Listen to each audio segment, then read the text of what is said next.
right, so now let's get into actual basketball. Again, we're about 10 games in. We got a good first sample size of kind of what teams are doing.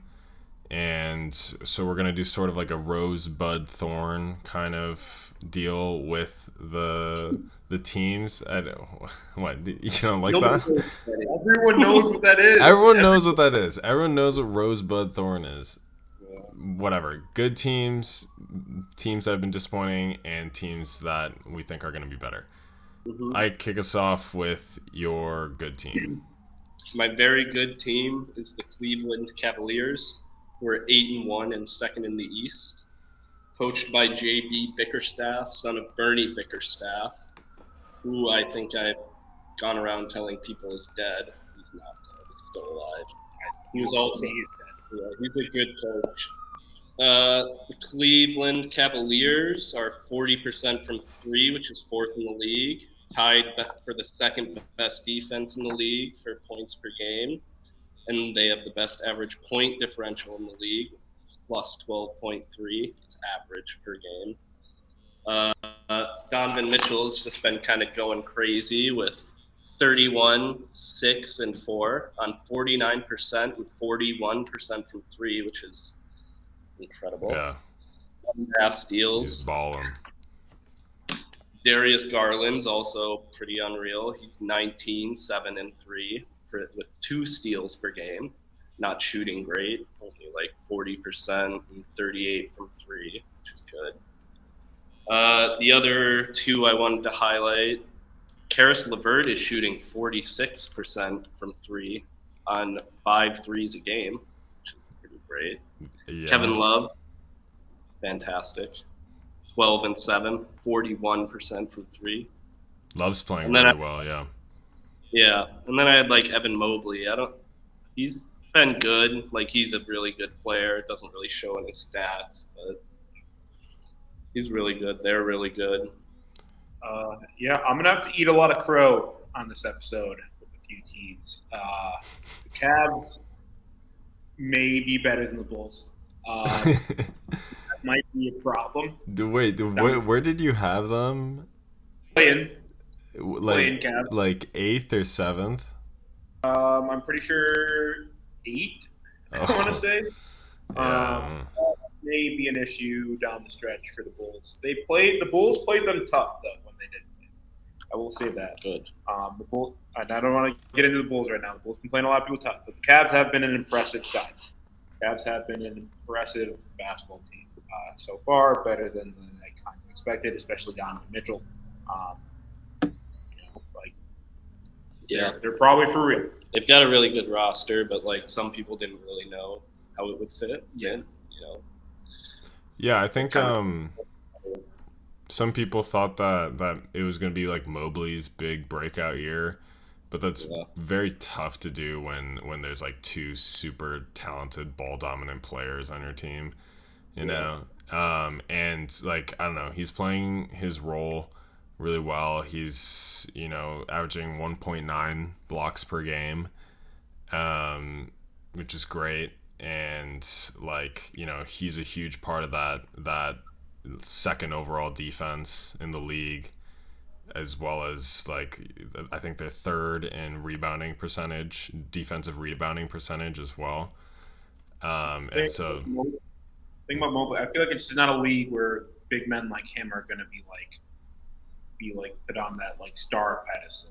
Like it's such a kind of guard dominant league, or like big man with guard skills dominant league, in which those guys are going to be the ones that kind of really excel statistically. yeah, but I mean I think that like every team would love to have a Oh Mobley, yeah, you don't get me know. wrong. He's been great. It's just like he's going to get outshined by like the guys around. You know what I'm saying? Yeah. I feel like the big thing with the Cavs was also that like everyone said they have the best young roster in the NBA, and it's kind of like they might be like just have one of the best rosters in the NBA. Right. No, yeah. Yeah, totally. I think they're a contender. Yeah, I'm like willing to, take this small sample size and give them that. I think just because they don't have any gaps, you know, that are glaring. But all right, so move on. Yeah. So my very good team has been the Bucks. I think like it speaks for itself, being undefeated. Giannis is playing in MVP form. They lose their second best player, and they look even stronger than they did like last year. Like they're playing really out of their minds right now. But the thing is, like the stats don't really speak for how good this team is. They're winning a lot of games deep down the stretch, and for a team that's not necessarily all that deep in the bench, like I think that says a lot for what their kind of starters can do. Um, the complaint I'm seeing a lot online about them is like, oh, they're like one injury away from like disaster, but you can say that about a lot of that's just basketball. Like a lot of teams are one injury away from like just not being very good anymore. It's a superstar league. Yeah, that's what it is. Yeah. Like if you have Giannis Antetokounmpo, yeah, if he gets hurt, you're fucked. But Yeah, I mean, yeah, Middleton's already hurt. yeah, so. right. Like what would like they're beating everybody, and that's just like what it is. But with the exception of a couple games, obviously they take it down the stretch, but they're finding ways to just like outperform everyone late, and that says a lot in basketball. You know, and that's how you win basketball games. That's all they've been doing.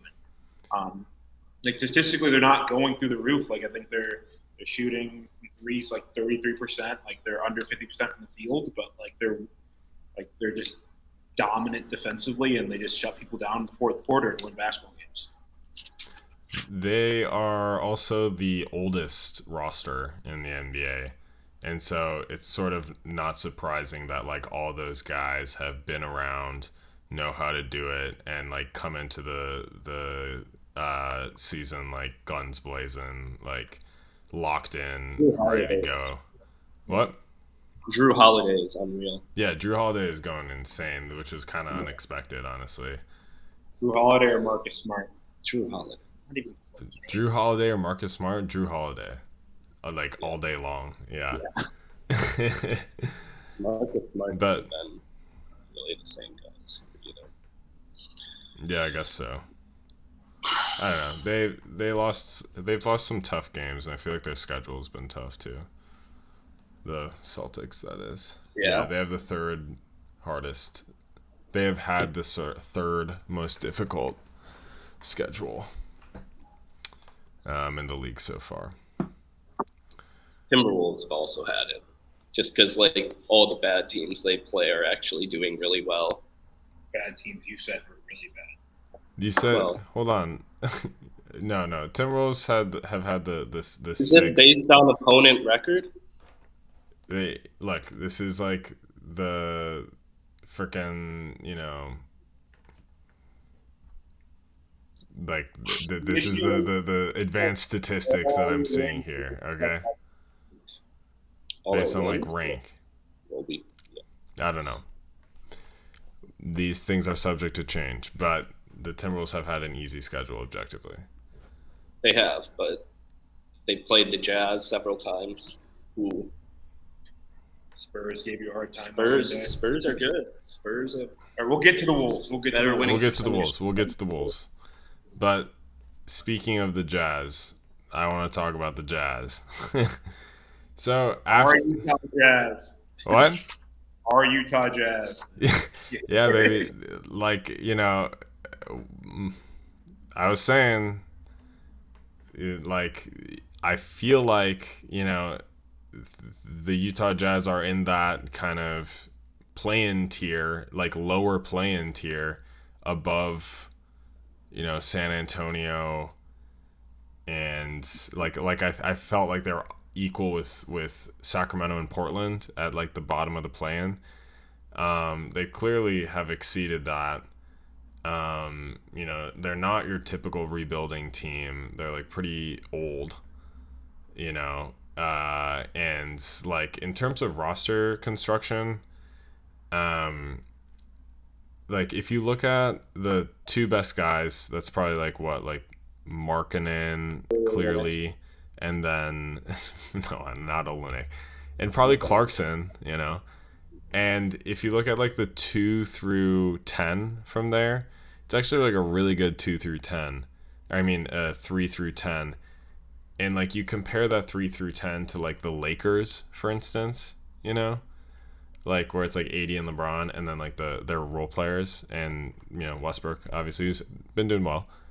But like those guys are ass. So they're like very well balanced, well rounded team, and they play fast. They share the ball.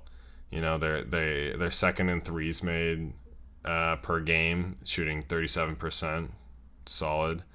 They're sixth in offensive rebounding, which I think with Jared Vanderbilt going over there has like really like helped them extend those. They're fourth. I was at the Walker Kessler and Kelly Olynyk might be the reason the Jazz are so good. That was my good news for you guys about the Wolves. They know how to draft great because Walker Kessler is putting in an elite 10 minutes a game right now. Shout out Walker Kessler, former Wolf. I mean, look. Otherwise, fourth in steals per game. They're running around. They're getting, they're stealing the ball. They're creating turnovers. They're eighth in turnover percentage, and top 10 in offense and defense, which no one really expected. And my take is that I think they are like gonna make the playoffs. I think they're gonna be in that 7 to 10 range still, but I think they're a lock for the play-in.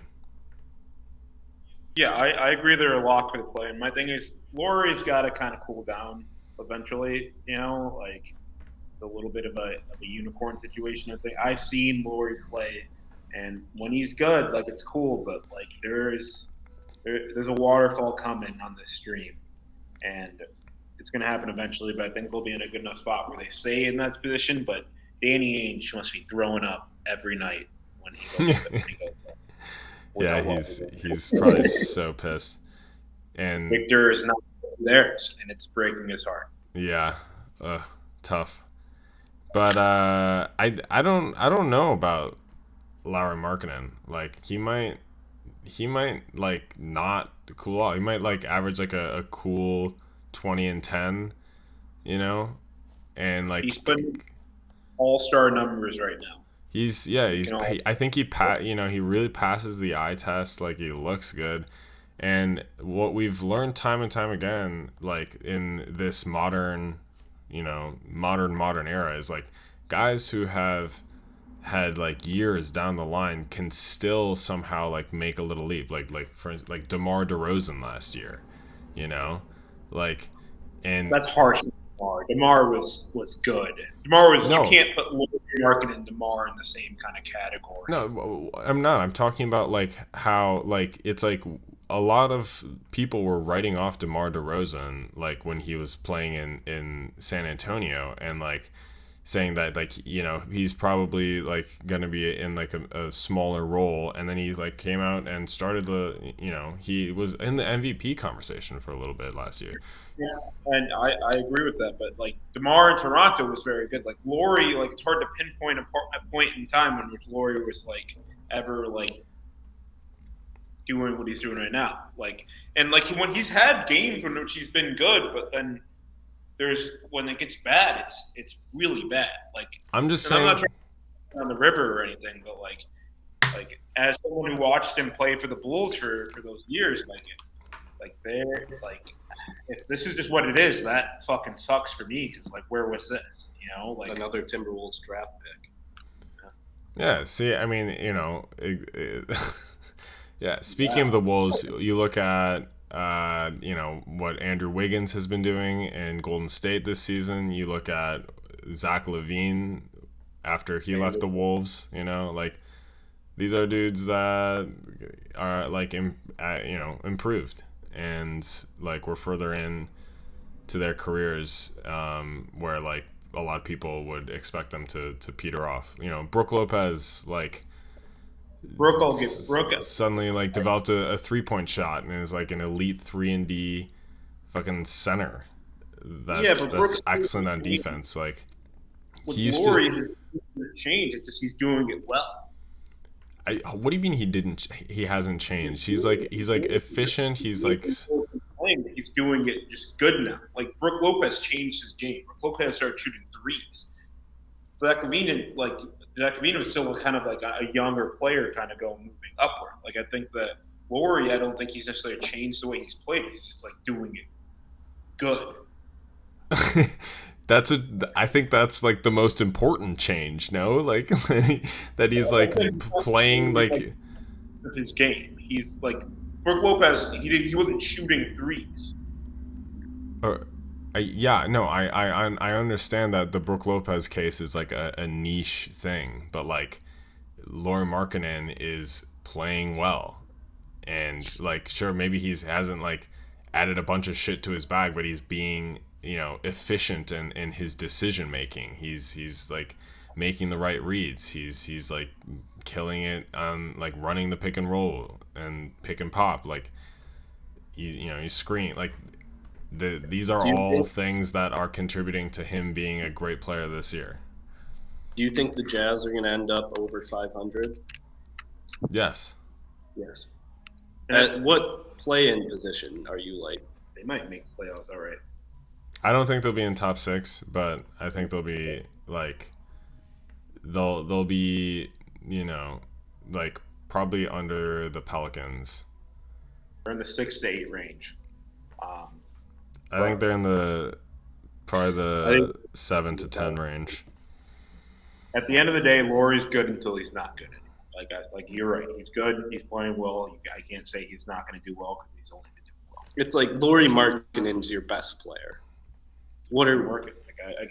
I agree, Ike, but it's been working. Where is the ceiling for this team? I mean, it's not that high. I agree that the ceiling might not be that high, but I also think that actually the floor is pretty high due to like their veteran leadership. And just experience as a whole. Are they really gonna like try to keep it together? Like, would they? I feel like if they ever got a good offer, they would just like take it like immediately if they got draft picks. Yeah, we'll see. I still do believe they want to lose and they're not winning these games. The front office is not trying to win these games, but they just keep winning these games. Yeah, I know. That's what's so fun about it. It's like they like Colin. You think Colin Sexton gives a fuck about like what Danny Ainge thinks? Right. If there's a group of guys being like "fuck you" to the front office, right? It's like the major league movies, No. All right, moving on. Ike, your bad team. My very bad team is the Los Angeles Lakers. Yuck. Lakers are an awful offensive team, are an average like defensive team, points per game wise and field goal percentage wise. Horrible shooting team. They shoot 28.4% from 3, which is just shocking. Dead last in the league. They're going through a bit of an identity crisis. I'm not really sure what their solution is. People are saying like Anthony Davis trades. Yeah, that's like a weird thing. I heard they were open to it, or I don't know if that's just a rumor or what. But. Yeah. Bill Simmons reported. LeBron is shooting 21% from 3 on 7 attempts a game, which just seems irresponsible. Like that seems like dude, is he finally washed? On the Lakers, it's just like come on. I mean, his stats otherwise are fine. He's still barely shooting under 50% from the field. But it's like if you took a couple fewer threes a game, he'd be shooting like 55 from the field and like probably have more points. I don't know. And then Westbrook's just a whole nother, I don't even like, just kind of a laughing stock, but like being fine off the bench. Like he's not doing as bad as people are putting out there. Well, he's had a really good like 3 or 4 games the past. Yeah, he's been playing well off the bench. Yeah. The issue with the Lakers is they're just not. They have no depth. Yeah. They have no depth, and they are the worst shooting team in the league. So old. And their offense so tired. is like horrible to watch. So worn out. Like they're a bunch of old men without anyone to back them up. It does not work. It's like But then happened with like LeBron, it seems like when he like things aren't going their way, he just starts like pouting and like jacking up threes. Yeah. You know, and like I don't know, preserving his body, I guess. Yeah. But like yeah, I don't know. I just like do have to wonder what's going through his head right now. They're like what are they? They're 2-7, Yeah. Yeah. right? He doesn't have the energy to just take over games anymore. I feel, he just doesn't have that like, and it's fair. Like it's his 20th season. Like Yeah, it's fair, but you just wonder what's going through his head, like because he has to know the ceiling of this team is like very low, you know. I think is the reality of it. Like no matter how well Anthony Davis plays, no matter how well he plays, like Pat Bev is gonna run around and like try to fucking do the best he can, but like Pat Bev has not missed a free throw this year. that's a good stat. So he's taking like under 25. Yeah. I mean, yeah, I don't know. They're decent defensively. Yeah. But I mean, they should be really good defensively. Like,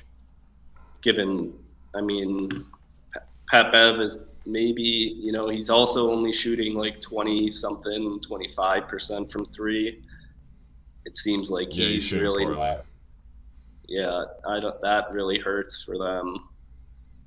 I don't know. It's really strange because, like, in theory, I thought he would be like a good piece for them.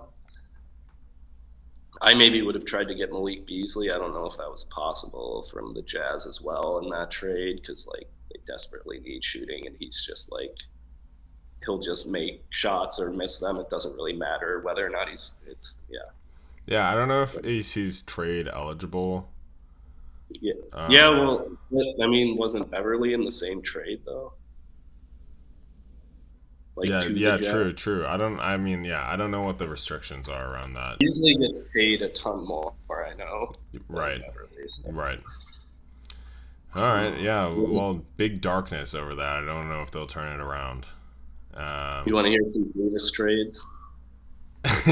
Yeah. Just shoot off a few Anthony Davis trades. Well, so the Bulls. That'd be pretty sick. Bulls would trade. That'd be fun. Well, Mike, that might. I mean, I'd give it 2 firsts for that. No, you'd have to give like probably Vucevic, either Caruso or like one more first.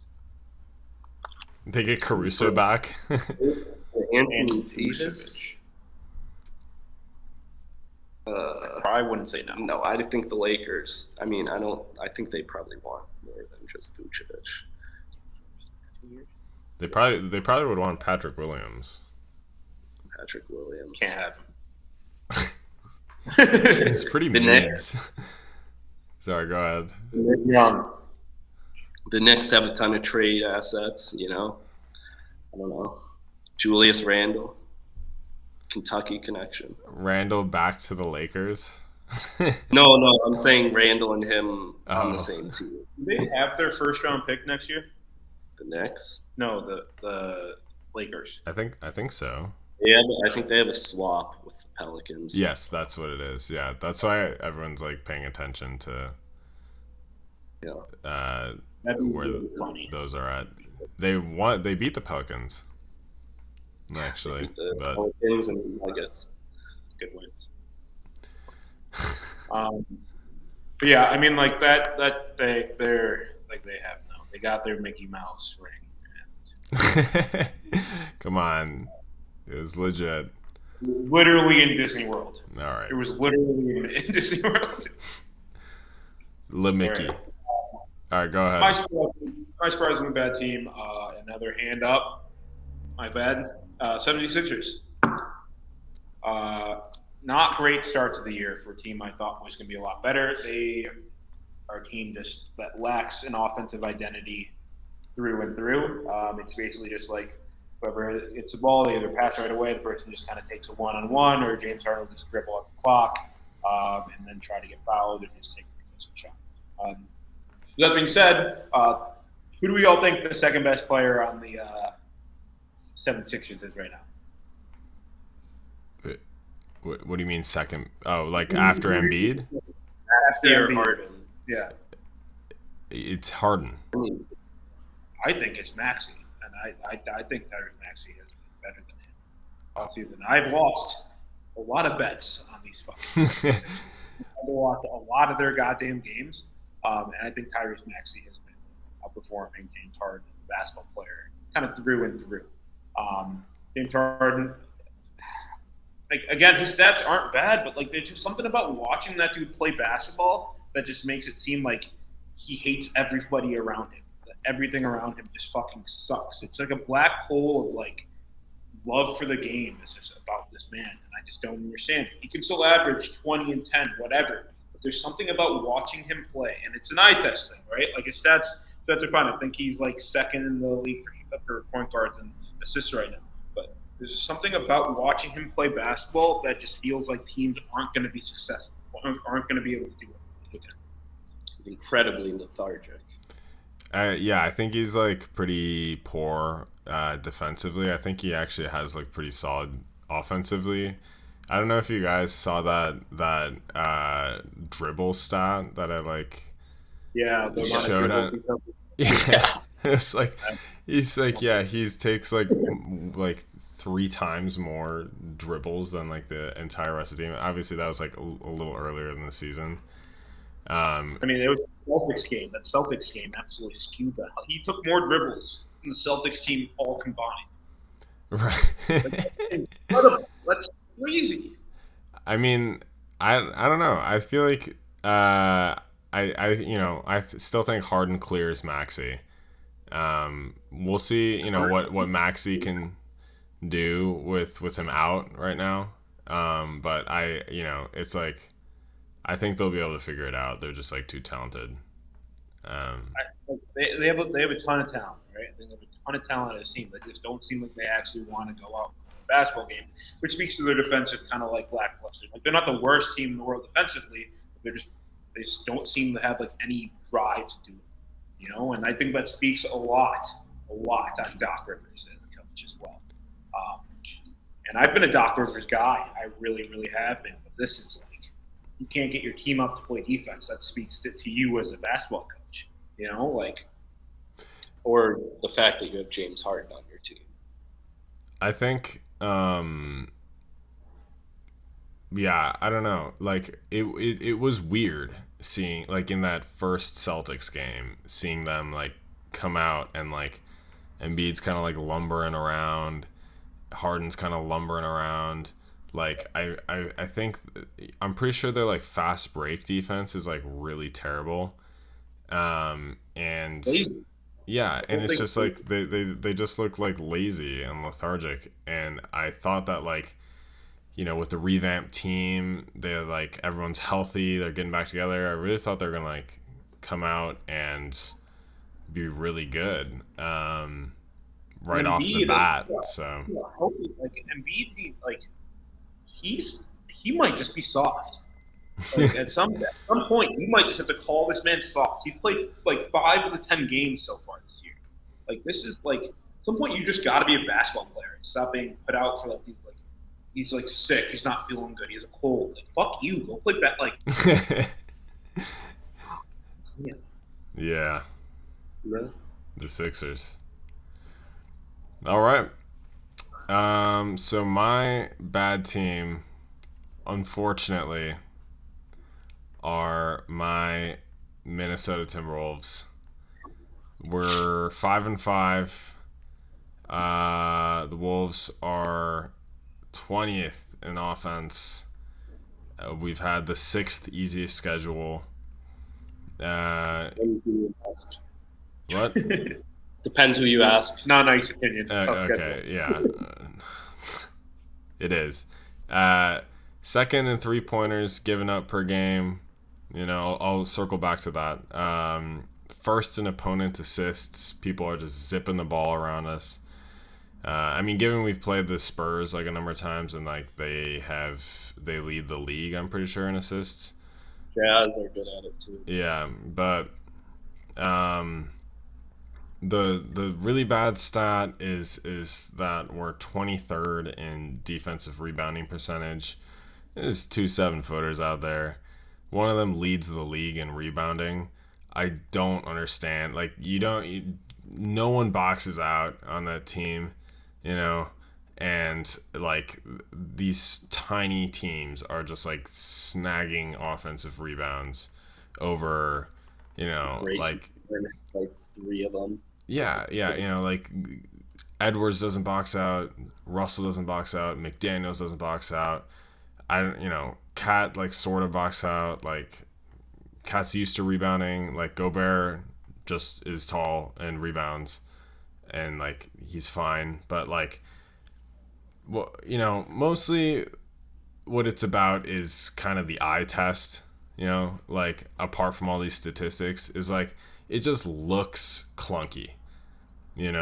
When the starting lineup is out there, and like every game it's been the same story. I actually don't know about the Houston game. I didn't check the stats on that, but like the starters plus minus, they're all negative, and then like the bench guys, especially like Naz Reid and Jalen Noel, are all positive, which is just not what you want to see.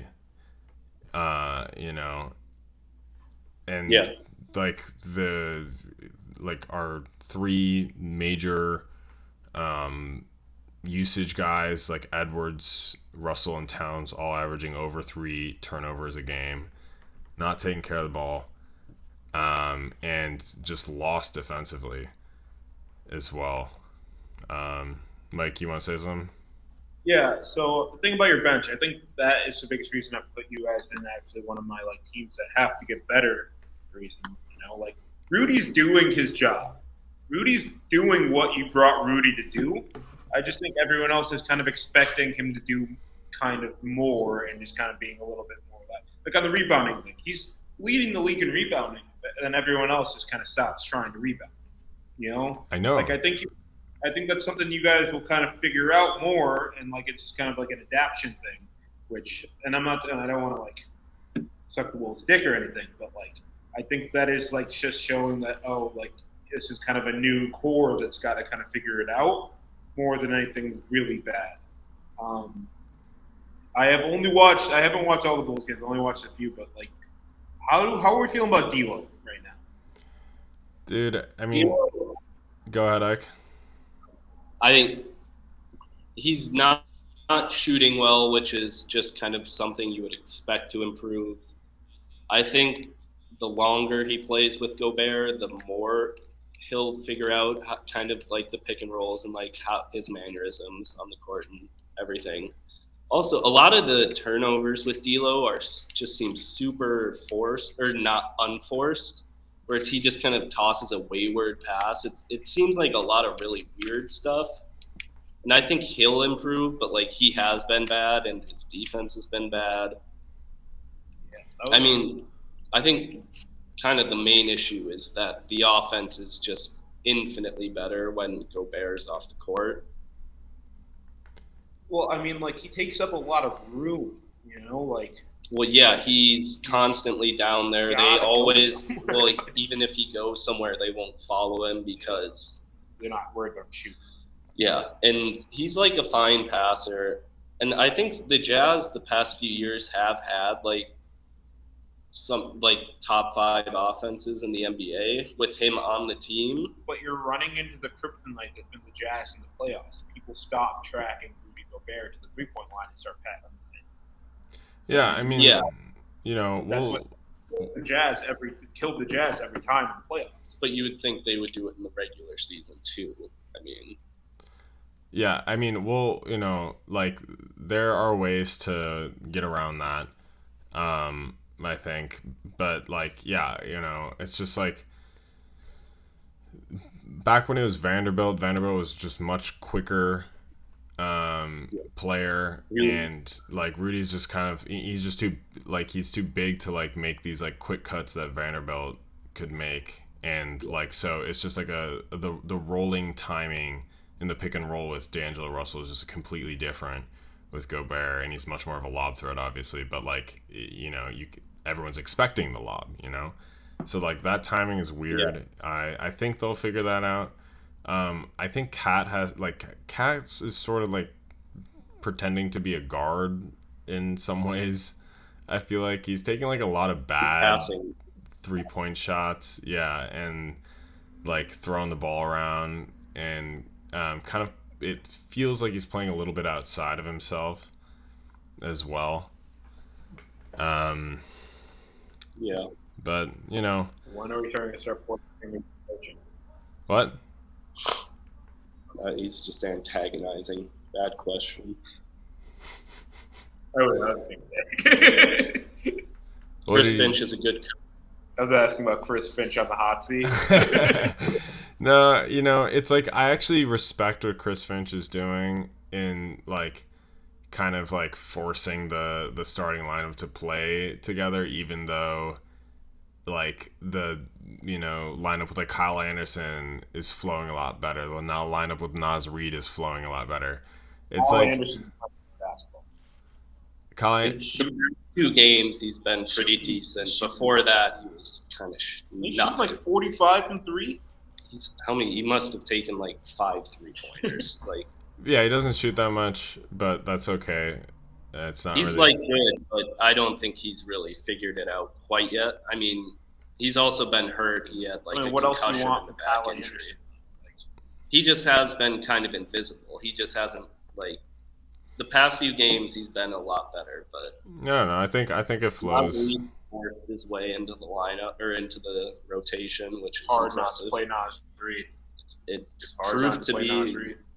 It is hard not to play Naz Reid. You're absolutely right. At the game, scored 27 all from 3. He's a damn good player, and he's really from what I see is he's really improved over the offseason. I also like when Finch like plays Gobert and Cat kind of like on separate rotations. Yeah, the staggering. Like, yeah. Honestly, yeah. I also think Edwards just needs to like, I don't know, figure out his rhythm, I think. Yeah. And like, yeah, I don't know. We also more lost intentional. a lot of perimeter D with Beverly and Vanderbilt, which is tough. Yeah, and I think, Right. like the teams will start like shooting a little worse from 3, and like we'll give up a few less 3-pointers, just because it's like the ebbs and flows of the season. But we'll see. Let's move on. Like a team that you think must get better. Oh yeah, that was Sam's. My team that is going to be better is the Orlando Magic. They are 2-8 and dead last in the East. Part of the reason I think they'll be better is because of injuries. Cole Anthony's missed 6 games. Jalen Suggs has missed 5. Fultz, Harris, and Isaac have missed every game. 5 out of their 8 losses have been single digit. And then some players. Paolo looks legit. Someone else has missed a lot of games that you have refused to announce, by the way.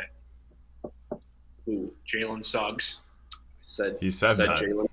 Oh, okay, sorry. My bad. Okay, I'll go on. Paolo seems legit. Kind of seems like the lock for Rookie of the Year, unless there's an injury or something. 22.6 points per game, 8.5 rebounds per game, 3.6 assists. And he's like doing it off the dribble too. He's like showing that he has ball handling skills and like real offensive skills. So he's going to be really good. Franz Wagner has been a terrific fill-in point guard, which has been fun.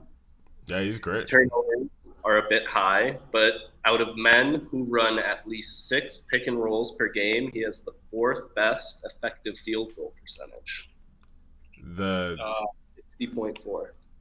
Wagner. Yes. I still don't understand. I don't understand why this team's gonna get that much better though. Like Paulo by far their best player, and that's all fine and whatever. Hear the injuries? Sure, but like I don't know, Cole Anthony, whatever. Like, I think there's a few things, Mike. I think that they're like they're a young team, and things still are a little clunky, and like I think that like all those players will get better as the season goes on. But also I think like Wagner and Banchero are both shooting like 20% from 3 right now. And I think that is bound to improve. Wagner's shot pretty well last year. And Banchero was shooting threes in college. Like, I'm not going to like say he's not a 3-point shooter. That's never been his like thing. I don't know. He's shooting. I feel like he shot a lot of threes in college and then shot very well. Also, definitely something you can like improve. Sure, you can better. Like I think like down the line they're going to be like a solid team. I'm saying for this year, what are we saying their ceiling? They're also dead last in the East, so I mean I think they can be better than that. Yeah, I think their ceiling is competing for that 10 seed. Personally, Wendell Carter Jr. looks good. Yeah. 16, 9, and 3. Bull. I was gonna say their ceiling is where it's at because of Bull. Yeah, Bull could bring them to places we couldn't imagine. Finally, Bull. Sorry, go ahead. Who leads the NBA in 2-point field goal percentage? Hell yeah. 77. Jesus Christ. Oh my god. It's not even because he's tall though. It's like he puts the ball on the floor. He doesn't just sit by the rim. Yeah, he's skilled, and he's shooting 38% from 3 too. Mm-hmm. And like overall that's 69%. He's it's 11 and 7 rebounds a game. Like 1 game at the point. I may have been a small forward, but we'll see. Fair to say that RJ Hampton is just bad. RJ Hampton's not very good. Yeah. And like, but it's encouraging to see Jalen Suggs play well. Like, I think didn't he have like 26 and 9 or something against the Warriors? Huge win. Yeah. By the way, Gary Harris and Jonathan Isaac are real pieces that haven't played a single game. Yeah, I mean, it's like I like Bull more than Jonathan Isaac, so that's okay with me. But Gary Harris is, technically an NBA player, I guess. I think that team's going to realize how amazing Victor will fit into their lineup next year if they don't do well enough. Maybe that front office will start snapping some ACLs. Eventually, like if you're 2-8, like why don't you just be like, all right, let's just start kind of focusing on this. Well, I mean, it's easy to say like we see in Utah. Yeah, but like I think the guys in Utah are just kind of more like able to win basketball games because again, I think there are a lot more veterans over there. Obviously, I think they just know the NBA better than these youngins, Yeah, we'll see. And if I'm Paolo, I'm like, that'd be kind of cool to play with Victor. That'd be fun. Oh, that's why he's shooting 20% from 3. All right. Are we good to move on to mine? Yep. So one of the teams I had to get better was the Wolves. We talked about them a lot, so I knew we would. So I also picked another one, the Nets. I think the Nets are just kind of destined to kind of figure it out. They just hired some might say problematic head I don't think coach. they've hired him yet. Is it not official? Dude, no, that's the thing. I don't think they've hired him.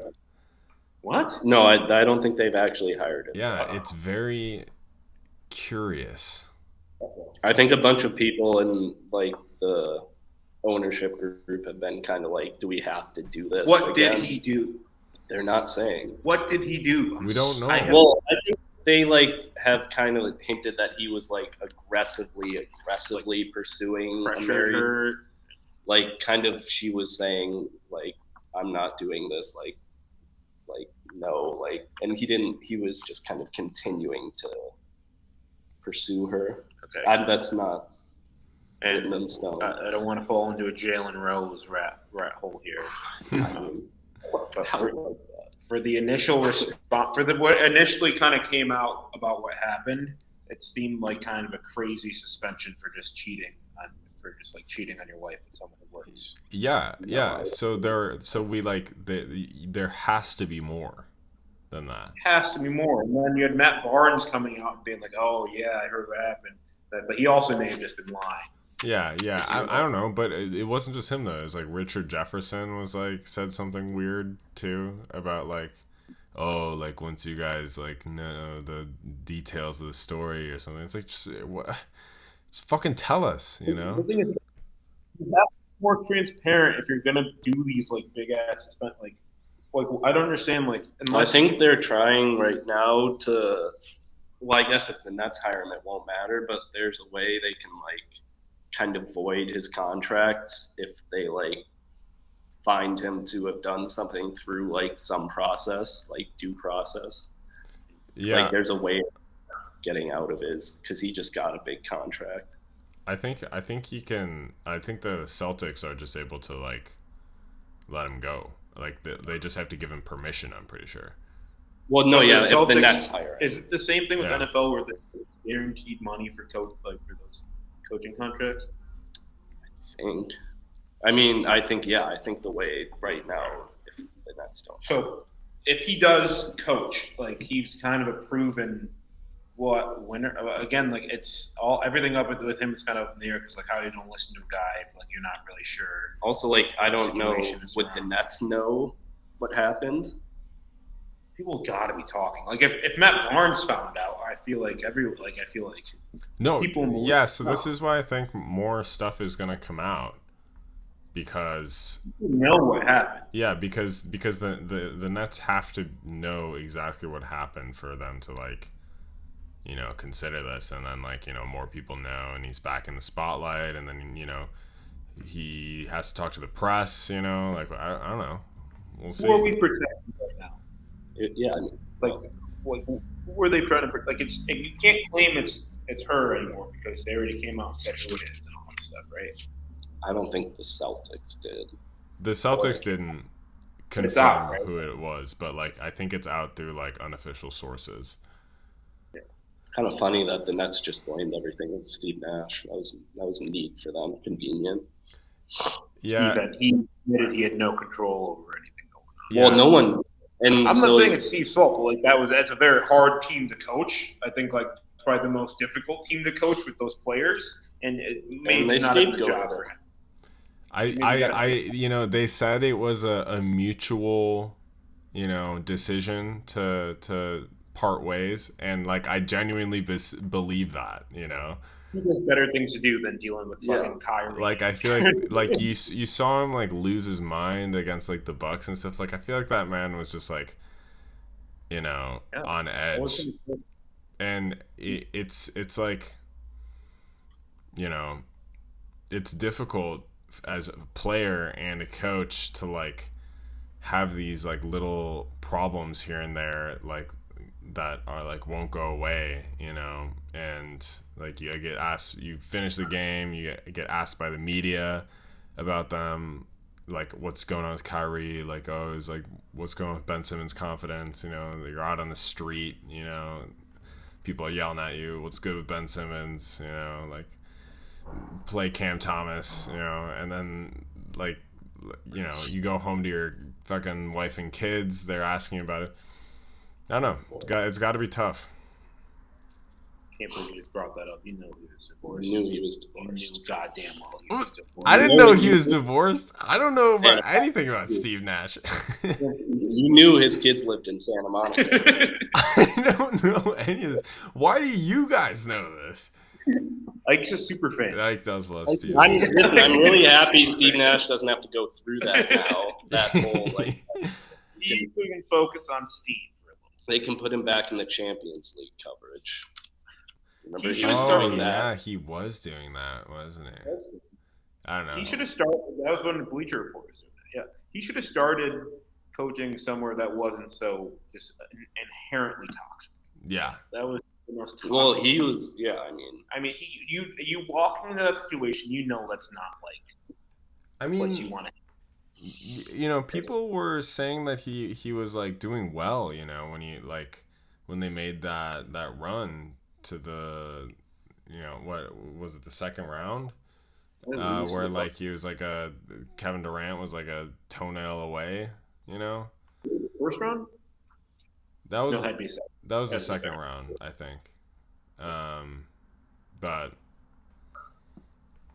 yeah. So what do you think the Nets ceiling is, Mike? If you think they're gonna improve?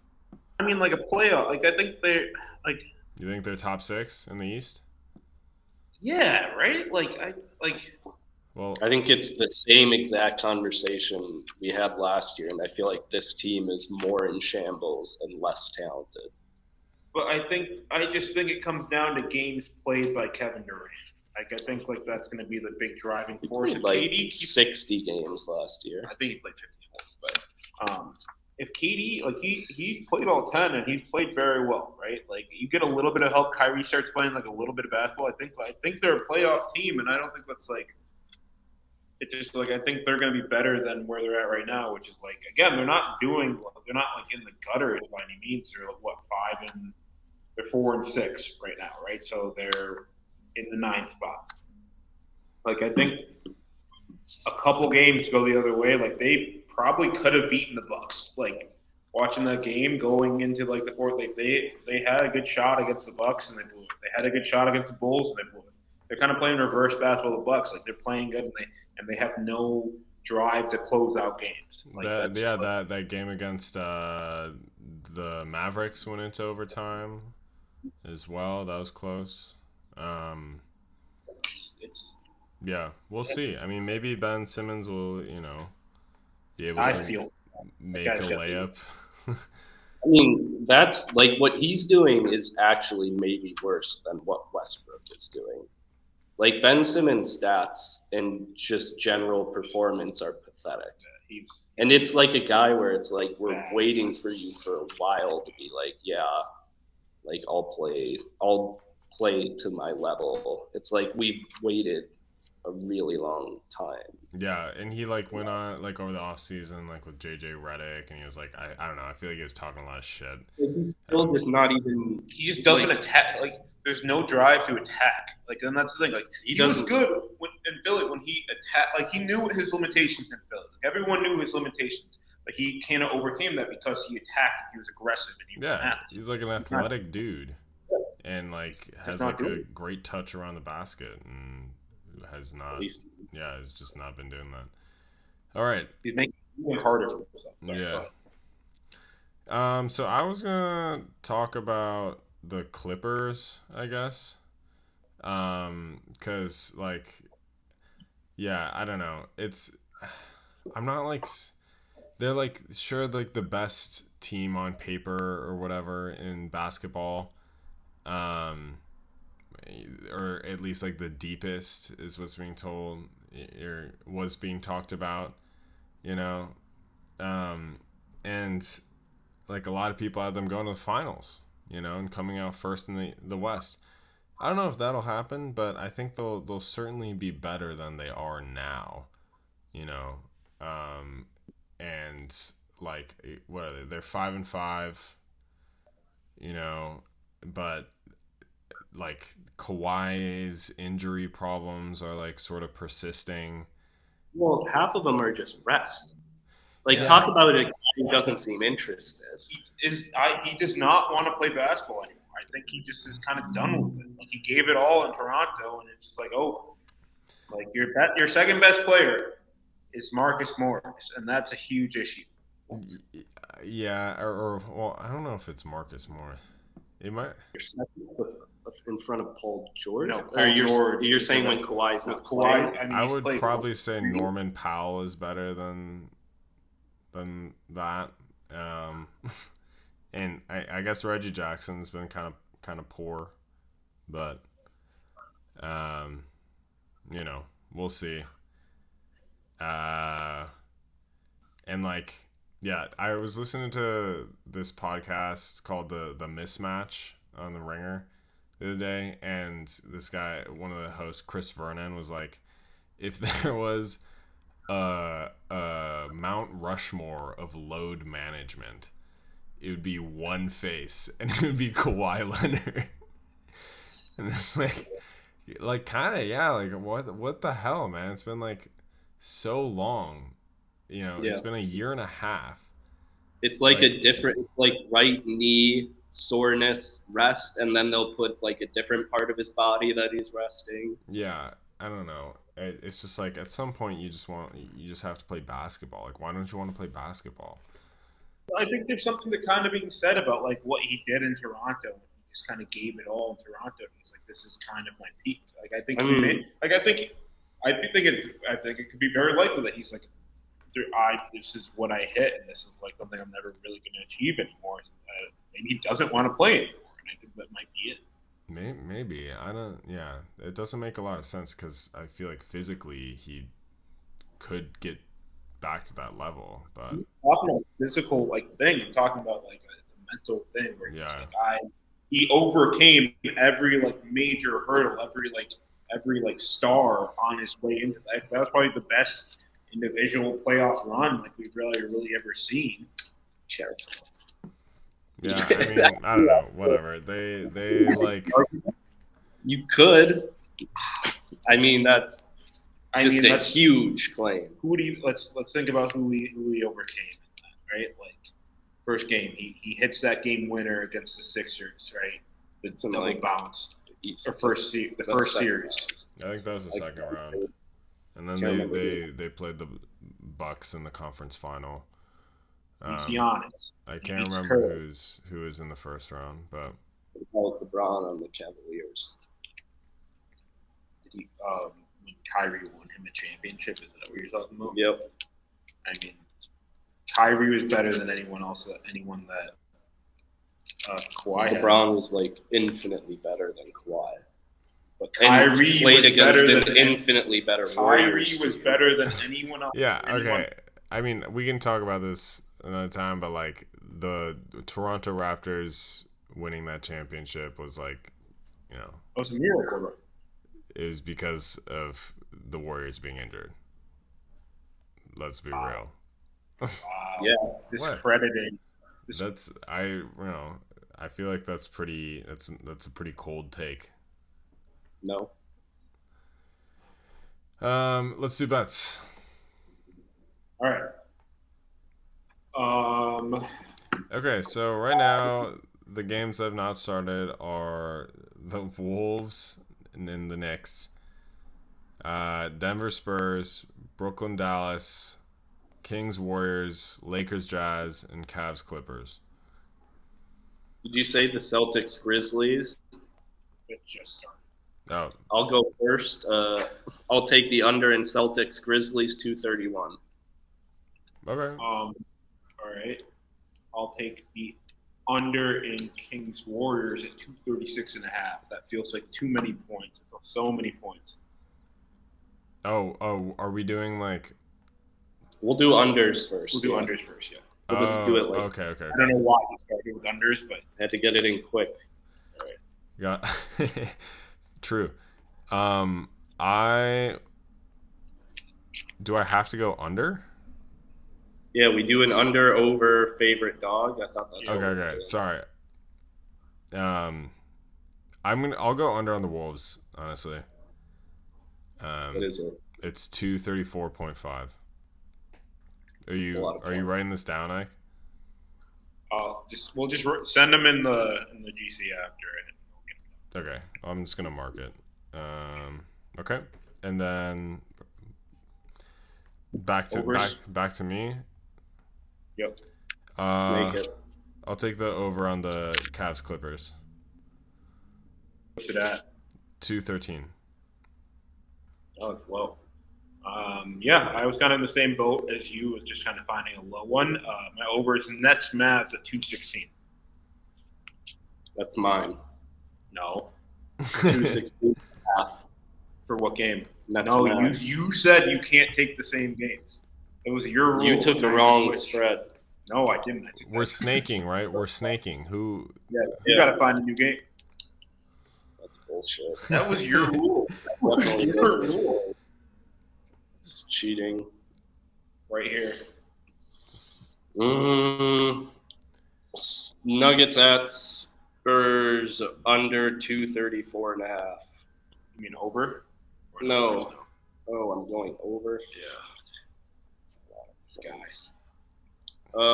Kings Warriors over 235 and a half. Wow.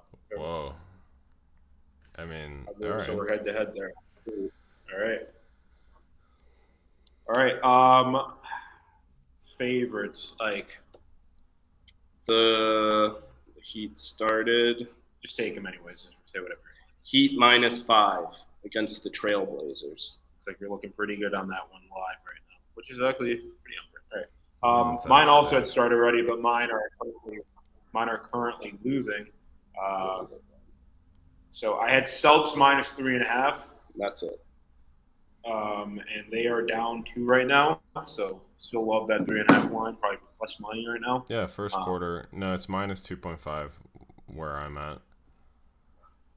Noted. All right. I like Dallas -6 over the Nets. To be Thought honest, about that. -6 like is a little bit worrisome, considering the last game was super competitive, but I still like them -6. Yeah. All right. What's your dog?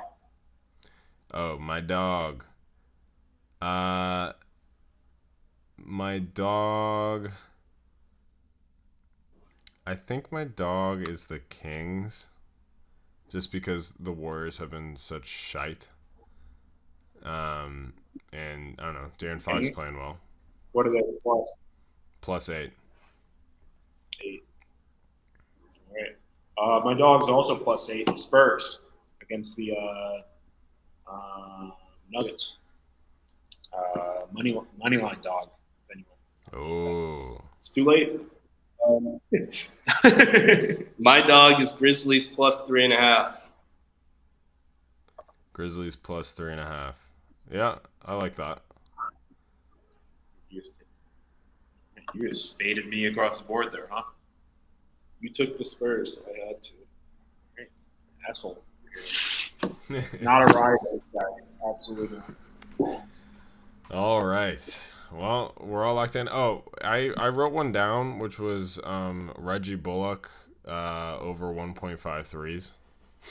Random prop, right? Just because the Nets give up a lot of threes, and I think Bullock is like their biggest chucker guy. But yeah.